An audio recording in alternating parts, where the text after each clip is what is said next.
Okay, let's get started. So the Portrait Studio and my masterclass are both on sale at almost 50% off. So the normal price of my masterclass is $90. So right now it is, let me check it without accidentally showing you my page. Um, right now it is $55. So from $90 to $55. That's a huge sale. In the winter, it's going to be probably $50 or $45. The reason why my masterclass is the price it is, the base price is $90, is because it's 3.5 hours of content. 3.5 hours technically of content. So one video is 2.5 hours. That's the main bulk of the video where I teach you how to render a face. And it's exactly that. And there's the how to color a face. Soon I will add to that masterclass how to transfer a face from female to male, or the differences between female and male faces, and how to basically draw a male face. For those who say that you're only offering a female, there was supposed to be a video added to that body of work that was supposed to be all about male faces, but it's essentially the same thing. It starts off with the sphere, etc.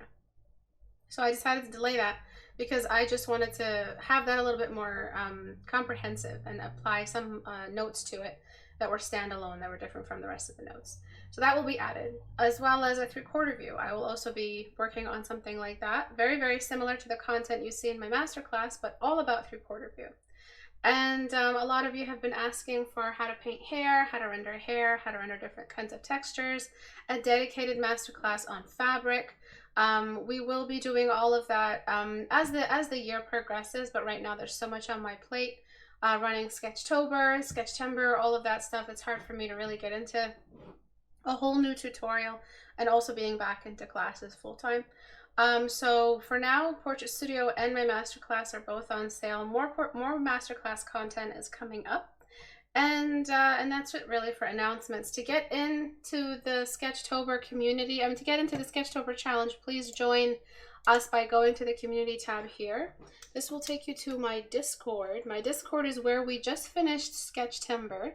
Let me give you a quick preview of what will happen, what you'll see in the upcoming video that features all of the Sketchtember sketches. And they are just absolutely beautiful, absolutely phenomenal. This was the final day of Sketchtember before Sketchtober started, and right now Sketchtober is running. And the daily prompts are pinned at the top right here. And right now we are on Pumpkin Children. And it's going to be a prompt every day until Halloween. So posting them here will also allow you to share your link to the Discord. So every single post you make on the Discord, you can share a link to your gallery. And that way you can get out there. You have to meet more people find your art, etc. You just build your audience. So it's a community that's in service. It's in your service. It's completely for you. There's no aspect of this Discord that is monetary. Absolutely not. Do not confuse it with my other Discord group, which is my my private, wait one second, my private Discord group, which is only for apprentices. They just finished a figure drawing homework batch, which is really, really cool. And they're on their way into October homework, which is going to be environment studies. So that's it for announcements. If you guys have any suggestions for future challenges, there will be a November and December challenge. But before the Christmas challenge, which only lasts 2 weeks, by the way, there's going to be a big gap in November. If you guys want to rest after Sketchtember, let me know. But if you want another challenge for November, Christmas related, all of that stuff, not Halloween or Christmas. What was I going to say?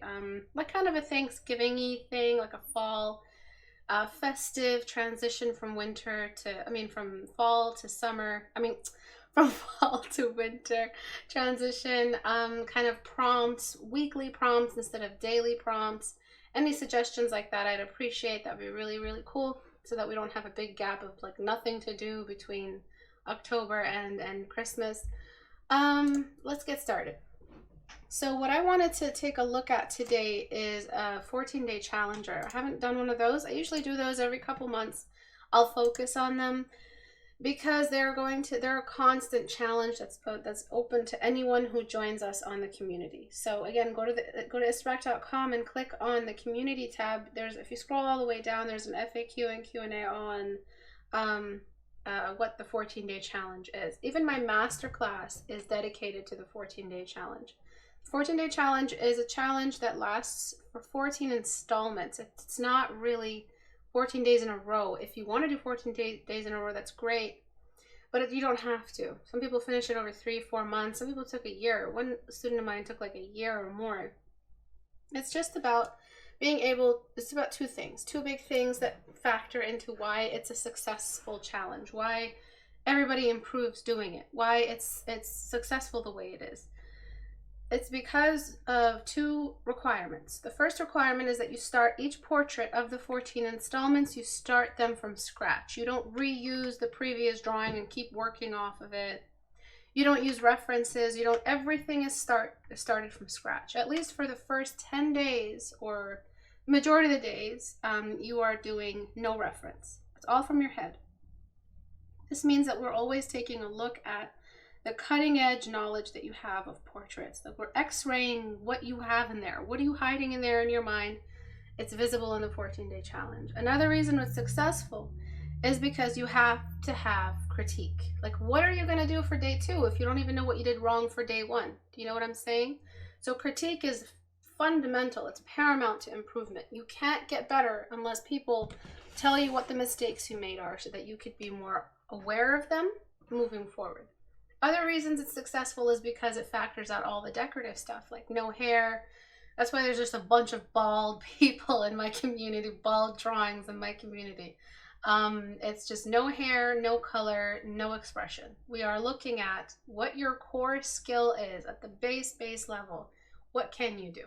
And then when we remedy that and supplement that knowledge, that's why people improve so much with the 14-day challenge, because it stripped you of all your fineries and you're just standing there butt naked in front of the judge, which is me and everybody else, and you are just completely, it's the judgment day of your art. And it's what makes you improve the most.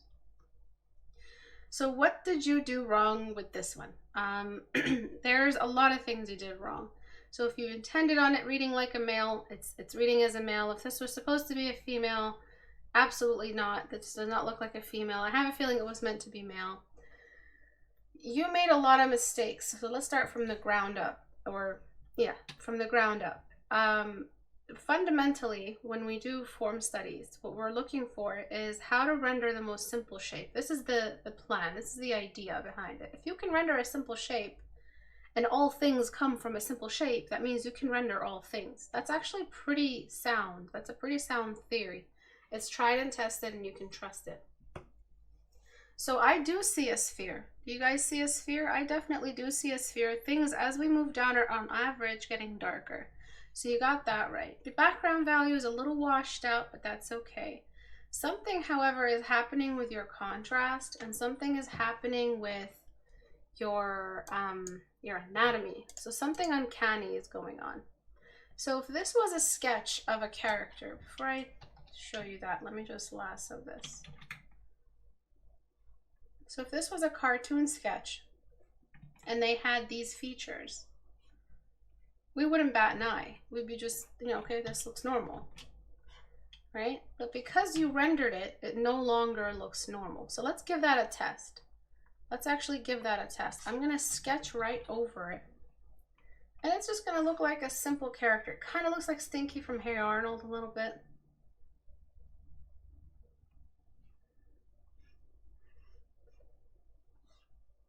All right, so I'm just doing a quick sketch. Oh, okay. I just have to not do it in a stylistic sketch. I mean, the ears being in front of the cranium, huge mistake, but let's just ignore that for right now. It just looks like a very nice sketch, and this is probably what happened to you. You probably sketched it out and thought, yo, this looks good, let me keep it and just render it.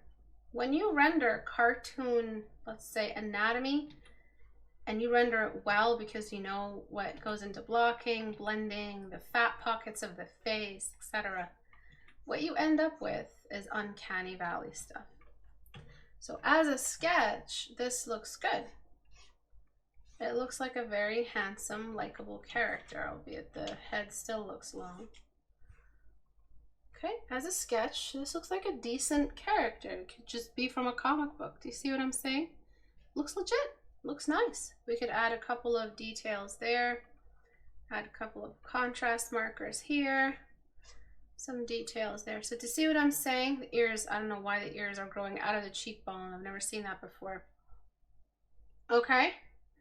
So what is the problem? That you added rendering to features that had absolutely just this very strange, inhuman, almost level of, I don't know, anatomy. Like they had this uncanny off, like it's slightly offset from human. It's in the general direction of human, but it's not human. And that is called uncanny valley, where things are super realistic in one way, but extremely unrealistic in another way, to the point where you're in the negatives.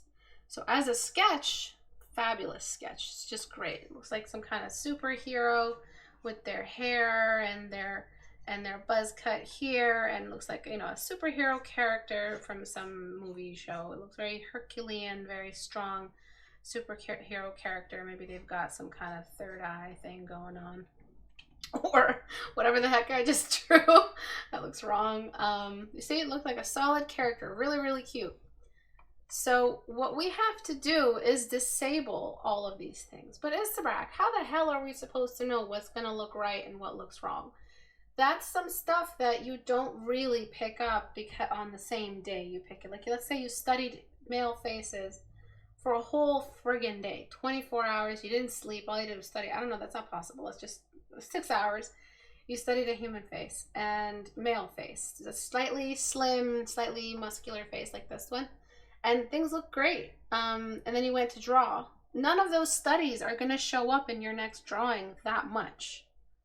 There's a lag period. After doing extensive studies, there's a lag period before you actually show off what you learned. Can someone explain to me what I just said?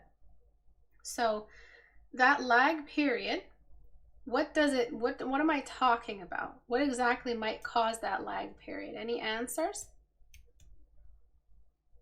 Thanksgiving Miss. Hi, Carlos. Hi, Rishnea. Yeah, welcome. Kind of looks like Delamain from Cyberpunk. Not the superhero we needed, but we got. I'm drawing similarly today, so I need to listen. Neurological growth. Good answer. Very, very good answer. We've got back brain connection. Need time to process. Yeah, exactly. Bad brain connection. Back brain also makes sense. Back brain also makes sense because it's like the back of your brain, metaphorically, is where you get real skill, and the front of your brain, metaphorically, is where you have the recent skill that you learn. So in order to teach yourself not to try to render your stylistic sketches, it's going to take a lot of familiarity with what looks normal and what looks human. Okay, so the fixes for this are pretty damn quick. We just have to get rid of what it is that's causing this style to look like a style. So the head length is enormous, and that comes from the fact that you typically, the distance between the glabella, yeah, I think that's what it's called, and the nose, we kind of duplicate that distance for where the hairline is going to be. And then out of that, we add just a touch of space. So that's typically where a good hairline should be.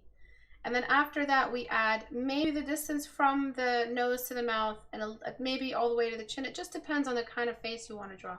Longer faces do have a little bit more. But where you were before was all the way up here. So this was where the hairline was supposed to go.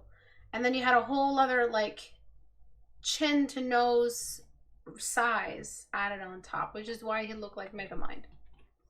Okay, so I'm going to just move that back and place that underneath so I don't have to worry about that. All right, and then what's happening next to make it look a bit more human is in the eyes. So the eyes look funny because what's happened is that it's okay to shrink eyes this way, right? It's okay to squint eyes. That's what eyes do, they squint. But eyes don't squint this way. Okay, so you actually pinch the eyes lengthwise. So again, what do the slits of the eyes look like? So you got an eyeball, you got some bone structure hiding the majority of the eyeball. You got some eyeballs sticking out of the bone structure. And then you have, so this is like the skull. This is the whole of the skull. Looks kind of weird. And then you've got the eyelids. I'll color code that.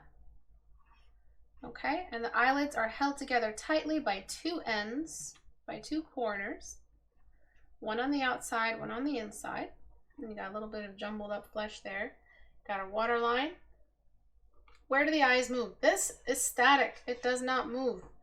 This isn't. This actually does move up and down. So the only thing that you should worry about when drawing eyes is to not make your eye itself circular. If the eye shape is circular and then you add some creases at the top and bottom, you're going to end up drawing weird, uncanny, overly circular eyes. It's the eyeball that's circular, not the final eye shape. Okay, write that down. So yes, we want circular indication. What does circular indication look like then at the end if we're not showing an eyeball? It's this perfect crest right here. It's the fact that they both climb at the high peak at the same symmetry line. So it's not like one eyelid is this way and one eyelid is that way, right? That wouldn't make sense if it was circular, unless the ball itself was messed up. But when you have a perfectly circular shape and then you put stuff on it, they show that perfectly circular crest on either side. It's the fact that we can see the edges of the eyeball, literally see them right here along where the pinks are of the inner and outer corner. So that's the problem with your eyes right now, is they make no sense at all. So we want to fix those next. Again, that you get away with if it was a sketch. You get away with it. It looks fine as a sketch. Okay, so another thing that you did was you added, as usual, students love to do this, they over detail the pupils in the iris because they enter panic mode. Nothing's making sense, things look too washed out, things look weird. Let me just over render the pupil in the iris in the hopes that it'll save my drawing. And that never works. That never works, you guys. The structure of the eyeball is where you need things to be realistic. So if you are drawing or trying to render or find that your 14-day challenge looks weird, that's why the 14-day challenge is so amazing, because it unveils all your weaknesses, all your mistakes, everything right away. And there's no wasting time, and you get good fast. You can literally get good in under a month with all of your portraits, a permanent get good process because of that constant starting from scratch requirement. That's why you get good with that challenge, because it pulls no punches with you. You're revealing all that you don't know. You're starting from scratch. You have no crutches to rely on. And typically with beginners or close to beginners, or even medium rare students, you can't do the pupil in the iris because it's just a distraction. Like, look at how much I have to worry about making that look good before I can just critique the structure of the eye, right? Even I'm having a rough time liquefying around your beloved pupils and irises. Please just get rid of them if you think that they're standing in the way of your development. And I believe half the time they are, and you guys just don't know.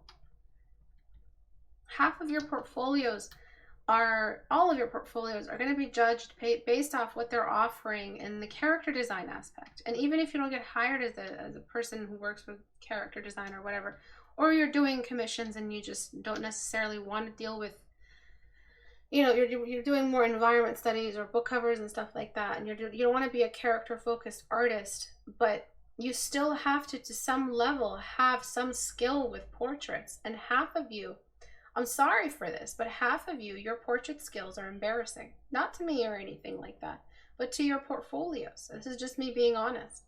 You guys do great work with edges, you do great work with environments and textures, and then you have to draw a face and everything is just, it looks like it's from an alien planet.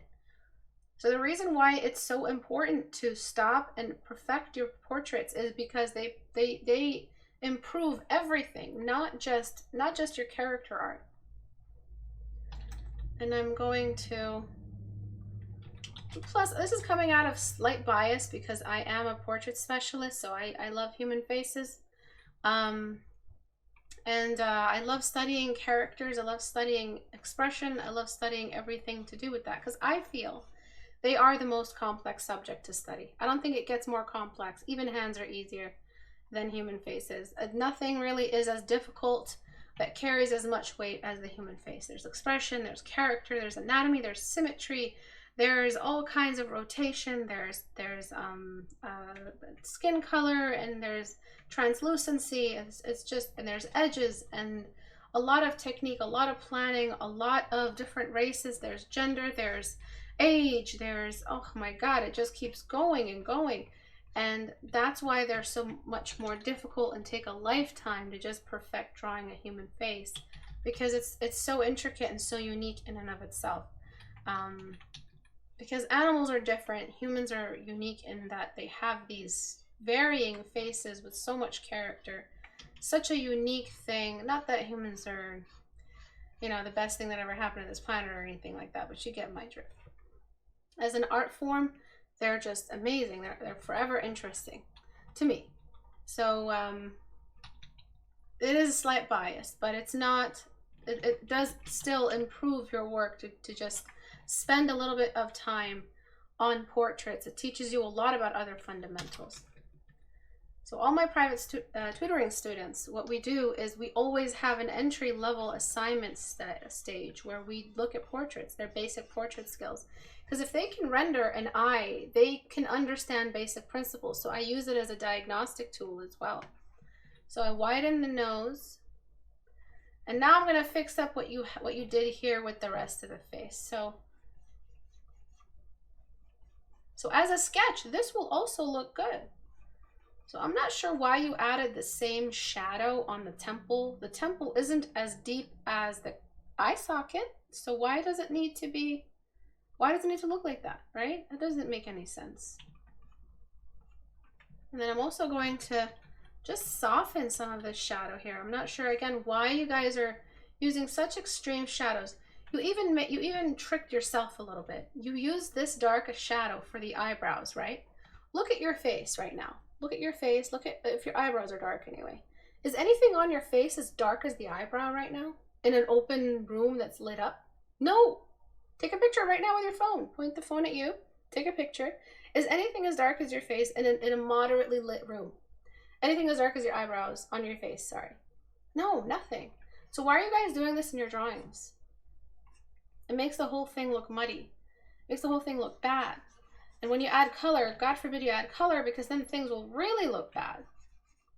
So you guys rely too much on contrast to help reveal what it is you're drawing, or add some kind of intrigue to it. Really, all you're doing is just adding some decorative makeup or costume makeup, because that's what it looks like when you guys add way too much shadow where it doesn't belong. So you may have rendered the eyes, may have completed the face, etc., etc., but honestly, the weakness that you showed with your, obviously the uncanniness of the features, and then not just that, the fact that you added shadow blocks where they didn't belong, that meant that you have geometric anatomy knowledge, so you need to stop, drop, and do some form studies. And then your contrast miscommunication with value sharing. Can anyone explain what value sharing is? So like you're making some heavy, big mistakes, the kind of mistakes that send you to the back of the line, the kind of mistakes that send you all the way back to kindergarten to study some basics. Now, that was really mean of me to say, even for me, but that's the image I'm trying to explain to you. That's what I'm trying to express to you, is that you are making fundamental mistakes that you don't necessarily have to make, because look at how you rendered the lips. This is pretty good shit. This is pretty good work. You actually gave us really nicely structured jowl type things. You gave us good structure on the chin. You even had radial shading on the edge of the lips. Yes, value sharing is when different planes share the same light or shadow value, share the same value, period. So that's why it's problematic, because it's like using the same word for elephant as you do for umbrella. That makes no sense. In English, we don't share the same words for different things, and then when we do, it is confusing. Typically, it is confusing when it happens, or words that sound the same. So that's the exact same thing. In art, you just get away with it way less. You don't even get away with it at all. And so each value, think of it as a word, and then go from there. So what I'm doing right now is I'm blending. I'm trying not to overblend because it is still a male. So male faces are usually less blended than female faces, because we just want to show a little bit more of that rigid bone structure, that testosterone in the face. I'm adding a little shadow pocket right here along the nose. And even the texture of the eyebrows, you did it wrong. So sometimes my critiques for 14-day challenge are public executions. And I make that joke not because I like to rip on other artists or treat them badly or anything. That's not what I'm doing. I'm doing it really for your benefit. Once you get a hard critique like this, these really mean ones, and by mean, I'm being very liberal with the term. I don't think I've ever been mean in a class. One time I couldn't stop cackling at the before and after, but I admit to that one, and I apologize while cackling. I'm not going to share which video that was. But I don't think I've ever been mean, but I am kind of ruthless in that I make sure that anything you might be hiding ego-wise, anything you might be hiding fear-wise is just brought out into the open. Because I believe in that throw the kid in the water and they'll learn how to swim type thing. Not that I'm throwing any kids in water or anything like that. So your over-reliance on contrast made it so even around the nose, things were kind of not making any sense. So now that we're done with the anatomy aspect to a level, I'm opening a Portrait Studio so that we could take a look at what shadows are missing and why. So this is the basic female front view, but it doesn't really matter because it's all about the shadows. So you had a shadow just around here, and it was really diffused around the nose. But this in this Portrait Studio model, obviously the shadows haven't been adjusted to be brighter than the face. You can adjust them in Portrait Studio to be brighter, but this is just the default. I just opened it really quickly because I don't have time with enhanced lighting to go in there and adjust it, but you can. So take a look at how the size of her nose from, side view, right? Her nose isn't that big. And the size of his nose is actually really, really big. It's for his face. It sticks out, catches a lot of light at the top. So if this is what her nose is doing at this size, I believe that your nose, that cast shadow should hit the lip area easily. And then where you were with the shadows before I fixed the face, your shadows on the eyes were somewhere down here. Look at where her nose shadow is if we did the same shadow you did before I fixed it. Maybe that was you doing dark circles around the eyes. I'm not sure, but it was pretty dark. I had to relieve a lot of shadow. Now, look at what the shadow of the temple is. Pretty dark, right? But that's only if the light is coming at an angle. At no angle from the very top, from here or here, is the temple as dark as the eyebrows. Another mistake you made. Okay, so we're scanning through everything. The cheekbones are okay. I wouldn't say they're as dark as they could be. They need to be as dark as yours, but he has kind of a sunken in cheekbone. And then now take a look at the ears. There's no reason at all for the ears to be in front of the skull. The only time they're in front of the skull, so see ear, skull. The only time they're in front of the skull, so again, ear and then skull. It's right in front of it. The only time that happens is in an angle like this one. So lots of mistakes that have to do with depth, have to do with perspective, have to do with mileage, so many different mistakes. So one thing I'm going to do before I complete the before and after is just lengthen the nose shadow a little bit, just so it makes sense with what's happening with the eyes. I'm going to brighten the nose shadow because his skin is quite fair. There's no reason for that cast shadow to be dark. Just because the nose is blocking light doesn't mean the core shadow of the nose and the cast shadow have to be the same level. They really don't. So I'm actually going to bring the nose shadow up this much. All right, but I will delete so that we can at least get the core shadow of the nose down. Do you see that? So the nose can be dark, not the upper lip cast shadow. Why? Because the upper lip cast shadow is falling on the upper lip, and the upper lip by definition is one of the light blocks of the face, meaning one of the major points of the face that look at the light. Okay, but because you kind of defused some things, I'm just going to get my smudge brush and just fix that. Now that you're done with that, you can add whatever you want to add for the Cupid's bow if you use a reference, which you should not. But if in the future you're independently just drawing a face with a reference, always check with your reference. And then I'm just going to do a little bit over there. The mouth, the lips, I actually have no problem with them at all. They're slightly a bit, they're a bit dark, and the light on either side of the lip is dark, but lips can be wet, so I don't really have a problem with them. Another thing I may change, obviously the neck needs some blending because that is just aimlessness. Look at what you did with the cylinders of the neck tendons, or whatever they're called. Tendons? What are they called? Muscles, whatever. They actually don't make any sense with the light. Your collarbone sure has some shadow to it, but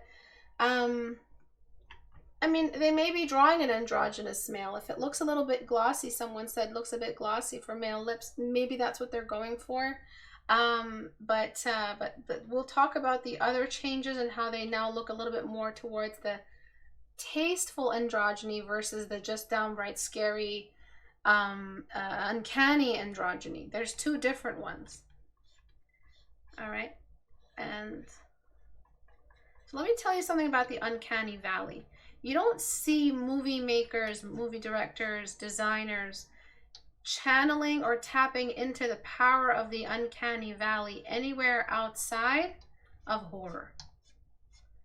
All right, you don't see them tapping into it for pretty much anything. The only time I remember it, I mean, it's hard to pinpoint what is and isn't. It's all really up to debate. But other than horror movies, monsters, usually monsters opening their jaw wider than any person has any business to, or usually when you have characters with baby faces but a horrible looking face, kind of like that devil example from Passion of the Christ. I don't know if you guys ever seen that movie, but there's a scene with the devil, and the devil's holding a baby, and the baby looks like an old man but a baby. So they merged age signatures, two opposite age signatures, old and very, very baby, and put them together in the same character. That's uncanny, but that was intended on being weird and scary and uncanny for the sake of the narrative. Another example is in the Insidious movies. You have a beautiful woman, but you also have these really demonic looking eyes. You have some dead look in the face. You have a very simple smile, but coupled with the dark circle, the signature dark circles of the villain, you get uncanny. So uncanny valley is a very powerful tool used, but it's not something you have any business messing around in a 14-day challenge. So I don't want to hear the excuse, I've heard this excuse before, I intended for it to look a little bit creepy, that's my style. It just sounds like you are more a slave to your habits than an artist systematically formulating a style. Style takes years of work and thinking and imagination, and a student who can hardly render a cast shadow can't convince me that they're trying to formulate a style this young. It just takes, how do you formulate a style if you don't know all the rules and all the buttons that are needed to complete, to do that? So that's why it doesn't convince me when you guys say, oh, this is my style. Another thing is how almost mechanical the edges of the jaw looked. And then I will be done and I'll show you the before and after. So we have the same face as you started with, the same person. It feels like the same character, doesn't it? But we have the realistic version of him. Okay. Other things here and there. I would say things look a bit muddy and Tim Burton-ish. Do you know what I'm saying? Which there's nothing wrong with that, but it mostly comes from edges seeping into things that would not be that bright. So the sides of the nose seeping that value into the front. It seems more like discoloration than just the side of the nose being the side of the nose. So I do blend it again, but I don't let it seep into the edges or leak into the front of the face, which is, again, another really important light block that sits on the sides. That's the light block that is the cheeks, the front of the face, catches a lot of light. I would say also that the nose being so dull doesn't really work with the lips being that shiny, so we could at least catch up the gloss of the skin in the rest of the face up to the lips. So the lips don't feel like they're contesting the focal point. That's one thing that bothers me about the lips, that they're demanding more than the focal point is. Other things is how sharp you did the lower eyelids on either side. They only need to be sharp where we have a crease. A crease is a fold is sharp. Where there is no fold, there is no sharpness. And then again with the gloss, I feel like the upper eyelids could use a bit more gloss. So I'm just doing that. So any questions before I finish up? Any questions? Anyone doing a 14-day challenge who's been confused about something? Now's your chance to ask me, because I don't do these often, simply because, you know, they're so repetitive. Sometimes we get a nice little opportunity like this one to talk about something we barely get to see, which is kind of like a chance for me to sketch over it. And that perfect example of uncanny and realistic. Okay, so remember, is this the sketch layer? Did I delete the sketch layer? No, I didn't. So this is the sketch before. It looks good, you know? What's his name? What's his superhero name? The Chad, I drew it wrong on purpose. My excuse is entirely linked over. You can get away with glossier male lips if he doesn't have makeup on, if you gloss up the rest a bit. Anyway, who is the artist here today with us? The most handsomest man in the world. I knew Polar Express is a horror movie. Horror Express was a very confusing movie. What? Alright, so I turned it off for a second, which was actually nice because I got to take a quick look at, after a break, you know, a small little minute or two looking away, let me see that I do need a bit of highlight at the top. I usually catch things after the before and after too. I suggest that. If you guys feel like stepping away isn't doing as much to help you see mistakes, try a before and after. Try saving your process, save your whole file, and then check where it was 10 minutes ago. Did you add more? Did you lose more? Did it improve your work to do you know, what you did in the last hour? Before and afters are really powerful tools.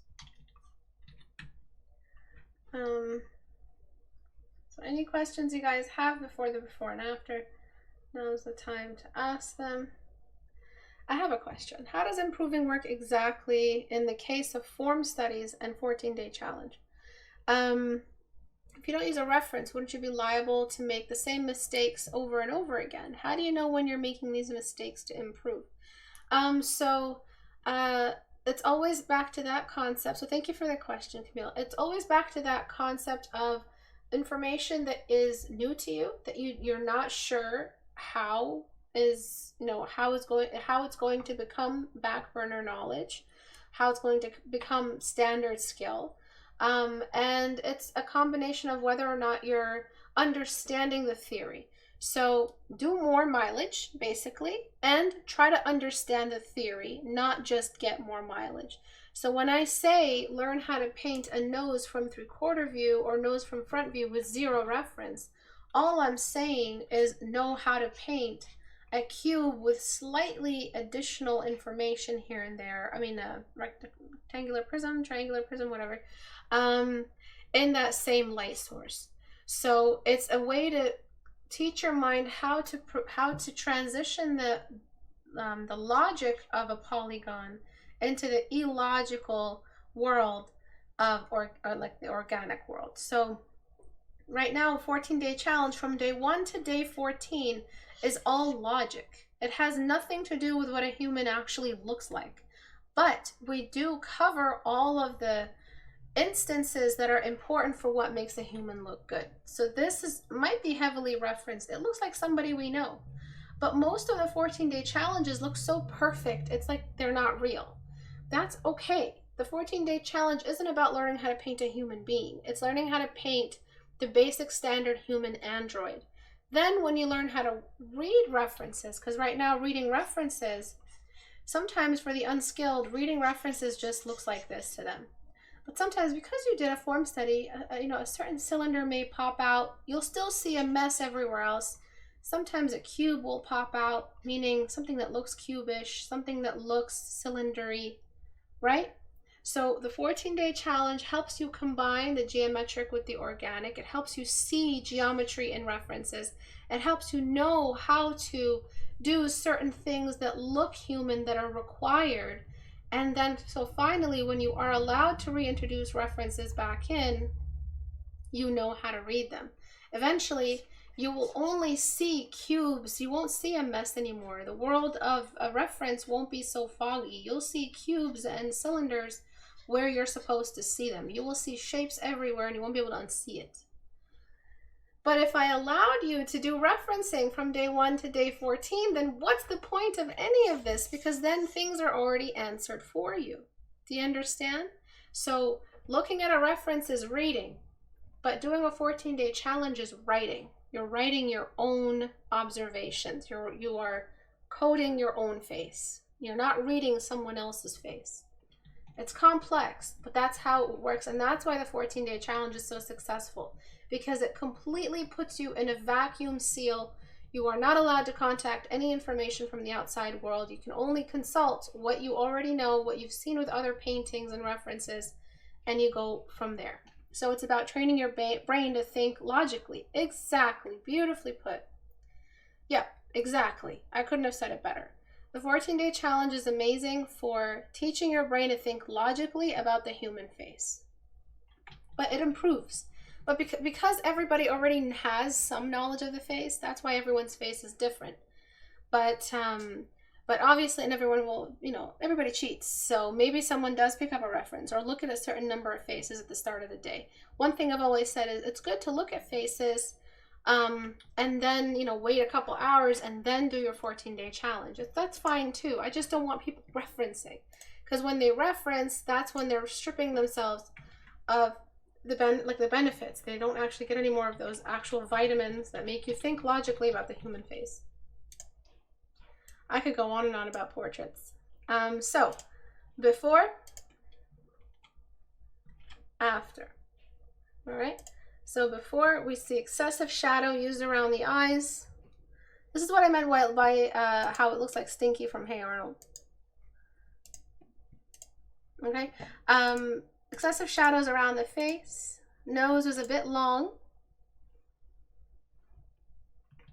Okay. The structure, obviously the head was very, very long. Saruh. And then the ears were in front of the edges of the head. Not acceptable. Right? It's still the same guy though. It's still the same person. It's a bit washed out considering the background value and all of that. It's still a bit washed out. Maybe I can try to show you. Nah, I don't have time. Mostly just focusing on features today and less about that form stuff. So before, after. Any questions at all? All right. So thank you everyone for joining today. I really appreciate you guys coming out to the live streams. To join us on Sketchtober. So there's a prompt today for all of October. Please go to the community tab here and click on this to get into my Discord. My Discord is public and open to all now. Please don't confuse it with the apprenticeship Discord.